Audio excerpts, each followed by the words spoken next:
Hello everyone, this is Maverick Paul, the chemistry guru. Now in this week's video, we want to discuss how changes in pressure and temperature will affect the position of equilibrium. So let's take a look at the question. We have nitrogen dioxide, NO2 is a brown gas, dinitrogen tetroxide, which is N2O4, it is a colorless gas, and equilibrium is established between NO2 and N2O4 in a closed vessel, and the equation is given here.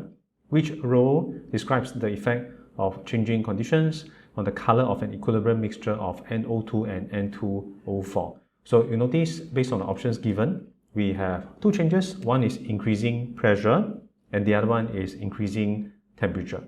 The topic tested in this question is under Chemical Equilibria, actually focusing on Le Chatelier's principle. So maybe let us recap Le Chatelier's principle and then we apply what LCP would predict if there's an increase in pressure and there's an increase in temperature for this system, for this question. So Le Chatelier's principle is here. It states that if a system in equilibrium is subjected to a change which disturbs the equilibrium, the system will respond in such a manner as to reduce, counteract or oppose the effect of the change partially. So in essence, what Le Chatelier's principle is saying is the system, you can treat it as a stubborn fella. It doesn't really like changes. So if it is already at equilibrium and if you're imposing a change to the system, in general, the system will not like this change imposed. So you try to counter or you try to remove the change imposed. So in essence, this is what LCP it is talking about.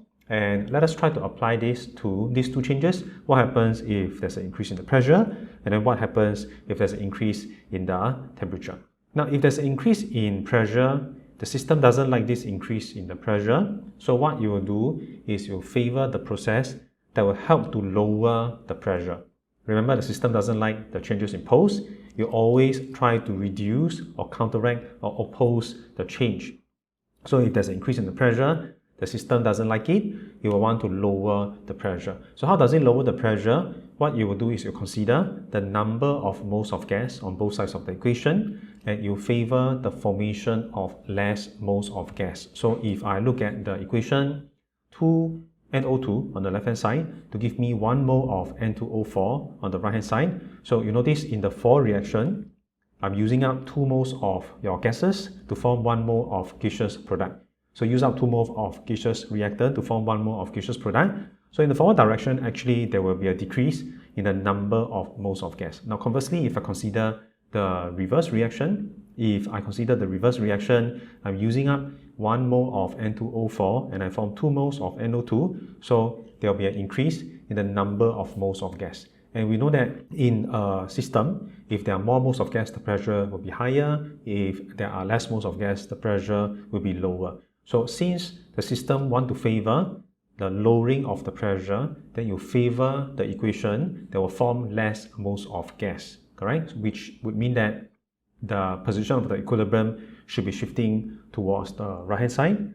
Use up 2 moles of gas, form 1 mole of gaseous product. So there will be a decrease in the moles of gas form and it causes the pressure to decrease.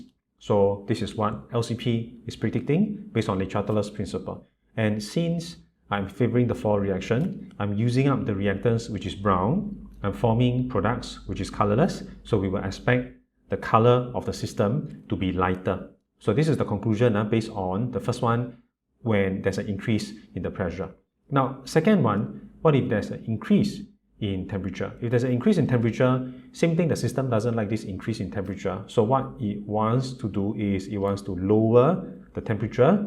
And what we do is we consider which reaction will be able to lower the temperature. So if we want to lower the temperature, the system actually will favor my endothermic reaction because endothermic reaction will absorb heat from the surrounding, causes the temperature for the surrounding to decrease.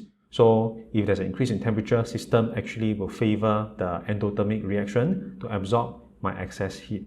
So all we need to do is we need to consider the enthalpy change for the for reaction versus the reverse reaction. We see which reaction is endo and we will favor that reaction. Enthalpy change is given in the question involving the enthalpy change for the for reaction. It is given minus 57 kJ per mole. Now this is for the for reaction and therefore the enthalpy change for the reverse reaction will be a positive 57 kJ per mole. It will just be the opposite sign. So since the system favor the endo reaction, then we will expect position of equilibrium to shift towards the left-hand side, favor the endothermic reaction to absorb excess heat from the surrounding, causes the temperature to decrease, to counter this change in pulse, which is an increase in temperature. So since I am favoring the reverse reaction, I'll be using up my product, which is colorless.